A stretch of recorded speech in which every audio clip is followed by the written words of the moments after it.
LSM Gempa Indonesia desak Menteri Dalam Negeri dan Bupati Goa copot Kepala Inspektorat, diduga tak penuhi syarat dan cacat hukum.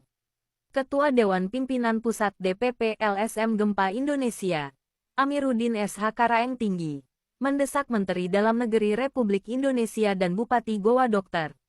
Hj. Husnia Talenrang, agar segera mencopot Kepala Inspektorat Kabupaten Goa yang saat ini menjabat. Amiruddin menyebut, pengangkatan Kepala Inspektorat yang dilakukan oleh mantan Bupati Goa Adnan Purita Ihsan pada tanggal 13 Februari tahun 2025, tepat 1 minggu sebelum berakhirnya masa jabatannya, diduga kuat cacat prosedur dan melanggar peraturan perundang-undangan.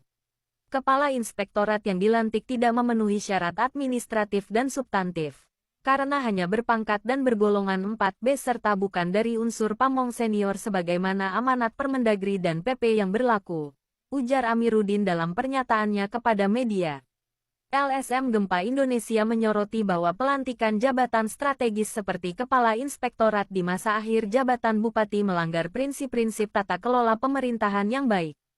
Hal ini bertentangan dengan Peraturan Pemerintah PP Nomor 11 Tahun 2017 tentang Manajemen Pegawai Negeri Sipil sebagaimana telah diubah dengan PP Nomor 17 Tahun 2020.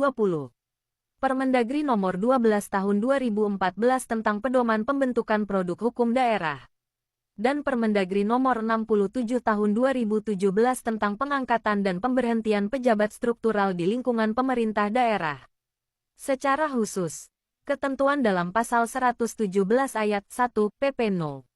11 Tahun 2017 menyebut bahwa pengangkatan jabatan tinggi pratama seperti Kepala Inspektorat harus memperhatikan kualifikasi, kompetensi, pangkat golongan, rekam jejak jabatan, serta integritas dan moralitas. Adapun pejabat tersebut wajib berasal dari kalangan pamong senior, minimal berpangkat 4C sesuai jabatan fungsional pengawasan.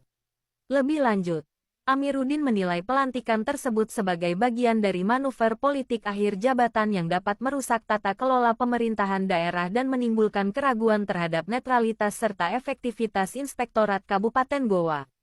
Jika Kepala Inspektorat dilantik tanpa memenuhi ketentuan yang berlaku, maka seluruh sistem pengawasan internal pemerintah daerah Goa bisa terganggu. Kinerja Inspektorat tidak akan optimal karena landasan hukumnya tidak sah. Dan ini berbahaya untuk perencanaan serta pengawasan program-program publik, khususnya di masa transisi kepemimpinan daerah, tambah Amiruddin. Atas dasar itu, Ketua DPP LSM Gempa Indonesia mendesak 1. Menteri Dalam Negeri Republik Indonesia untuk melakukan evaluasi khusus terhadap proses pelantikan tersebut. 2. Bupati Goa Dr. Hj. Husnia Talenrang untuk segera menonaktifkan atau mencopot Kepala Inspektorat saat ini demi menjaga marwah pemerintahan yang bersih dan berintegritas. 3. Aparat pengawas internal dan eksternal seperti Komisi ASN dan Ombudsman RI untuk turun tangan mengaudit legalitas proses pengangkatan tersebut. Jika hal ini tidak segera ditindaklanjuti, dikhawatirkan akan menjadi preseden buruk dan menurunkan kepercayaan publik terhadap lembaga pengawas internal daerah. Kami tidak ingin birokrasi di Kabupaten Goa terus bermasalah karena pengangkatan pejabat yang cacat hukum. Maka kami tegaskan, cabut pelantikan, evaluasi ulang, dan tegakkan aturan sesuai perintah perundang-undangan, tutup Amiruddin.